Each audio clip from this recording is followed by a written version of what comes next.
عثمان رضي الله عنه وأرضاه وصحابي جليل كهاي الدنيا دي لحكو امتحامي لو شيء إن الامتحامي يولي من إسكا الصبري عجيب beertii nebigu uu ku jiray buu albaabka loo garaacay nebiga Abu Musa al-Ash'ari baa irid taagna markaas nebiga uu sheegay ya rasuul albaabka waxa garaacay Abu Bakar markaa uu nebigu soo gal ka dhaab Abu Bakar jannada ugu bishaaree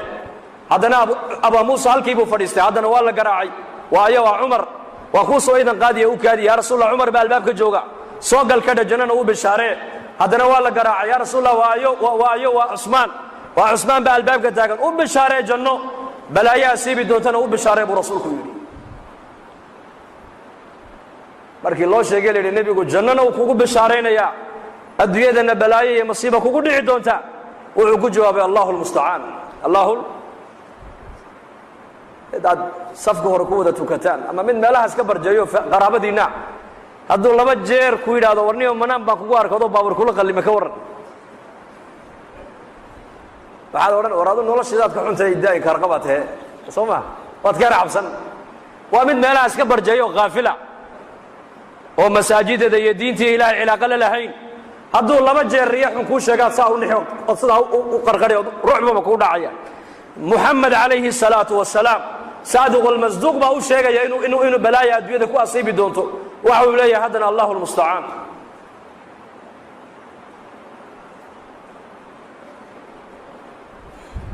وهذه فاطمة بنت محمد رضي الله عنها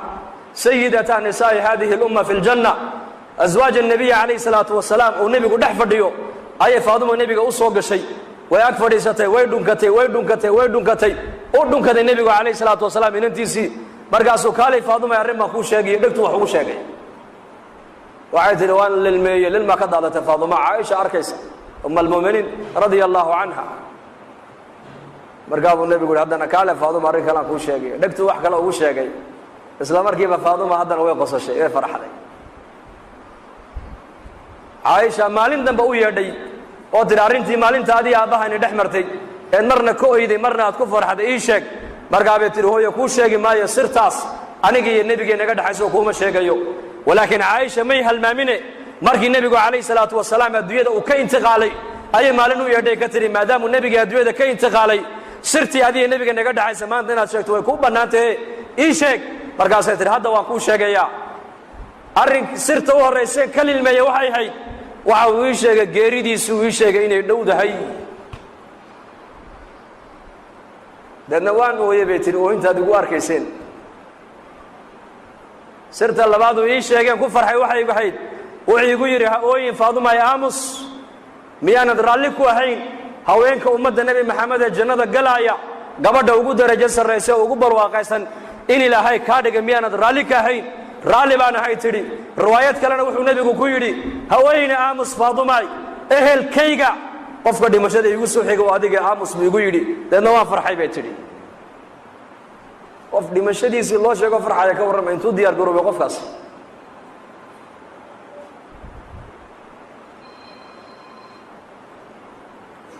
Hisham ibn Abd al-Malik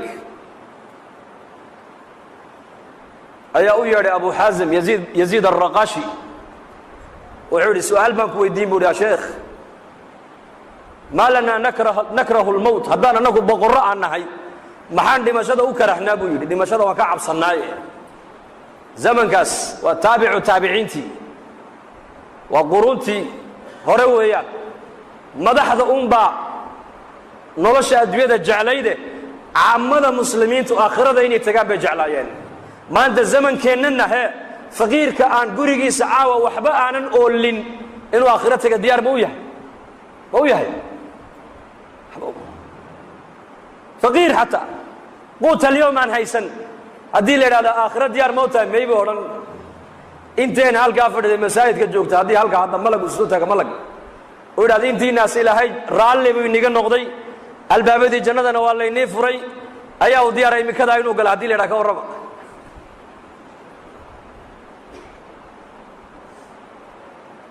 wuxuu yiri Abu Hazim baydi waxaad dimashada u karhaysaan ana ku jawaabi hay adduunyadan ayaad camirteen waad qurxiseen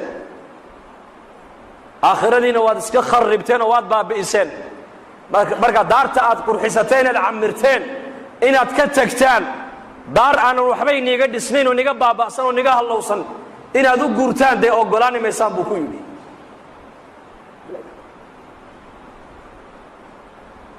dadku goormay aakhirada jeclaanayaan goormay la kulanka ilaahay jeclaanayaan waa marka dadka acmaali ka horrayso waa marka sahay ay ka horrayso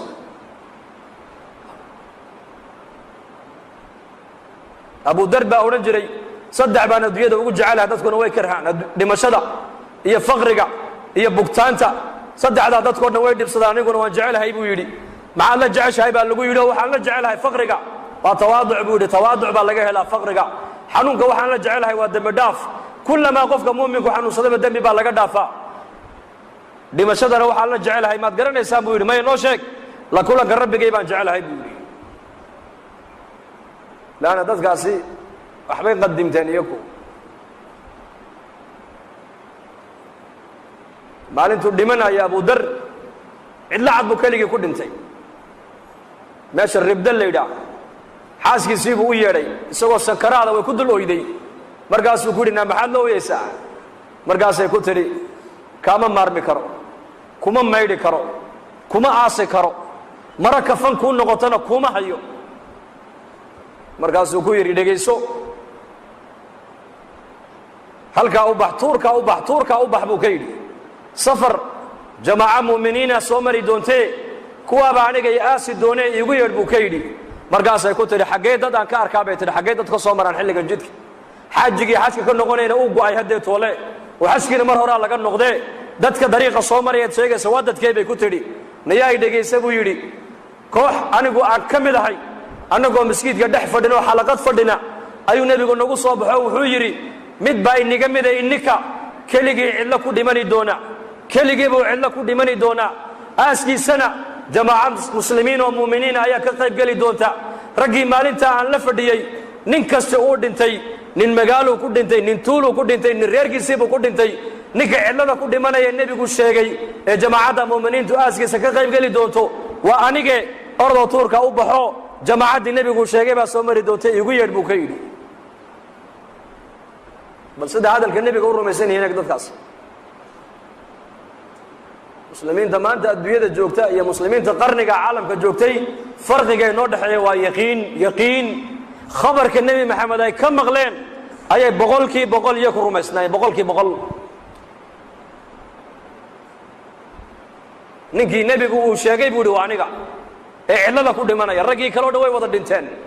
tuulo iyo magaalo iyo qaryad iyo reerkoogay ku dhinteen ninka cidlada ku dhimanaya waa anige jamaacaddu nebigu sheegayba aaskayga ka qaybgeli doontee halkaa u baxoo joogsa buu yidhi jamaacaddii baad arki doontaaye isaguna sankaraadkii baa haya tuurtaaba buur bay fuushaa xaggaa iyo xaggaa wax ka soo socday eegtaa haddana way soo noqotaa maradeeda intay qoysay madaxa u saartaa haddana way ku noqotaa siday u noqnoqonaysay bay aragtay jamaacad muslimiin oo dariiqa maraya maradeedii bay markaa sidaa u tidhi baa la yidhi markaa bay soo leexdeen haweenay bay arkeen buurta dul taagan waxay maxaa cidlada ku dhegay waxay tidhi saaxiba rasuuli illaahi sal allahu alay wasalam nin nebi maxamed saaxiibkiiya ayaa cidladaa ku dhimanaya kaalayo ila aasa bay ku tidhi markaasay idhahdeen oo waayo waxay idhahdeen waxay tidhi waa abu dar alghifaariyi radia allahu canhu abu dar baa cidlo ku dhimanaye kaalayo ila aasa markaasay soo yaaceenay idhahdeen nufdihi biaabaa'ina wa ummahaatina hooyooyinka iyo aabbahay ayaa ku furanaynaaye masaaxiba rasuulillahi baa cidlo ku dhimanaya markaasay abu dar oo sakaraada u yimaadeen markay dhulka ka soo qaadeenee dhabta ay ku qabteen uu indhaha kala qaaday horta wuxuu ku yidhi bishaaraysta mu'miniin baatiin oo nebiga ina sii sheegay buu yidhi xadiiska nebigu markii buu u bishaareeyey ta kalena wuxuu yidhi dhegaysta laba qof oo muslimiina walaalkood ma dhinto hadday u sabraan oo aynan u ooyin oo ixtisaabna ilaahay ajar ka dalbaan oy u sabraan addoonkaasi naar ma arkee waa niga dhimanayaa maanta oo cidlaa ku dhimanaya nebigaa i sheegee hay ooyine iska sabr buu ku yidhi arrinka saddexaadee nii sheeg waxa weeyaan mara kafan igu filan haddaan haysto iyadaa kafan layga dhigi lahaa laakiin ma haysto xaaskayguna mara kafan igu filan hadday haysana maradaabaa kafan layga dhigi lahaa iyaduna ma haysatee idhegaysta walaalahayo raggiina meeshaa maraya dowladda islaamka nin u soo shaqeeya hadduu inagu jiro dharka uu sitaa aniga kafan ha iga dhigina buu kafan ugama barin dharkaas muxuu dhowrayaa xaaraantu ka dhowrayaa jirkiisa inay taabato diin buu wataa taqwad buu wataa iimaan buu wataa zaad buu wataa zaadka uu aakhiro la tagaayo inuu ka boorooba ayuu diidan yahay innagana zamankan halkeen maraynaa waxaan ku cuninba waa la cunaa ilaa wax walba cunta soomaali gaajada unbaa xaaraana bay ku odhanayaan gaajada unbaa xaaraana kullu jismin nabata fi lxaraami fannaaru awlaa bihi jidh kastoo xaaraan ku kora buu nebigu yidhi naartaa u xaq loo cuni doonta buu rasuulku yidhi xaaraantu iska daa adiga ilaa oo shahwadaaday taaiirisaa shahwadaada way saamayn ubadkaaga xaaraantu taqwaduna awlaadday iska soo baxdaa waracu awlaad buu ka soo baxaa